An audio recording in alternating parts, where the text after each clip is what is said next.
বাংলাদেশ মুক্তিযোদ্ধা সংসদ মানিকগঞ্জ জেলা ইউনিটের আহ্বায়ক, কেন্দ্রীয় কমান্ড কাউন্সিলের নির্বাহী কমিটির সদস্য বীর মুক্তিযোদ্ধা আব্দুল মান্নান ঘিওর উপজেলা প্রফেসর মার্কেটে প্রধান অতিথি হিসেবে উপস্থিত ছিলেন। মানিকগঞ্জ থেকে রাকিবুল ইসলামের প্রতিবেদনে দেখুন বিস্তারিত। শুক্রবার রাতে মানিকগঞ্জের ঘিওর উপজেলার সিংজুরি প্রফেসর মার্কেটে সাংস্কৃতিক সংগঠন এর আয়োজনে মহাত্মা ফকির লালন সাঁইজির ১৩৫তম তিরোধান উপলক্ষে লালন সঙ্গীত অনুষ্ঠিত হয়। অনুষ্ঠিত লালন সঙ্গীত আয়োজনে প্রধান অতিথি হিসাবে উপস্থিত থেকে বক্তব্য রাখেন বাংলাদেশ মুক্তিযোদ্ধা সংসদ মানিকগঞ্জ জেলা ইউনিটের আহ্বায়ক, কেন্দ্রীয় নির্বাহী কমিটির সদস্য বীর মুক্তিযোদ্ধা মোহাম্মদ আব্দুল মান্নান। লালন সঙ্গীত অনুষ্ঠানে উপস্থিত সকলের উদ্দেশ্যে বলেন, বিগত সময়ে ফ্যাসিস্ট আওয়ামী লীগ সরকারের আমলে টাকার বিনিময়ে তালিকাভুক্ত দেশের প্রায় ৯০,০০০ ভুয়া মুক্তিযোদ্ধাকে শনাক্ত করে তাদের তালিকা বাতিল করা হবে।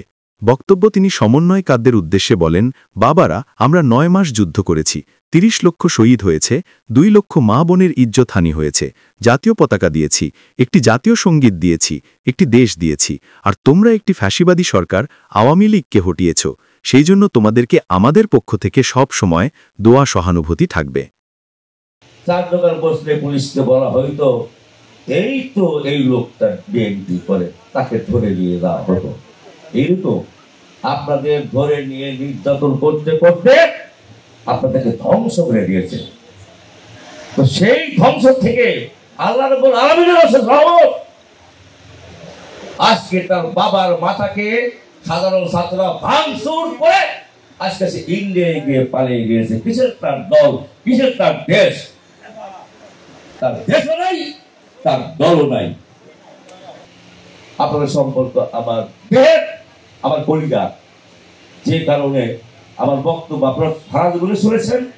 এখন ফরমালি আসেন, পিচ্ছি পিচ্ছি পোলাপান হুট করে আমি ঘিওরে, আমাদের মেজবা জানে ঘিওরে আমি বক্তব্য দিচ্ছি, হুট করে একটা সমন্বয় এসে বললো, আমরা তো দেশটা স্বাধীন করেছি।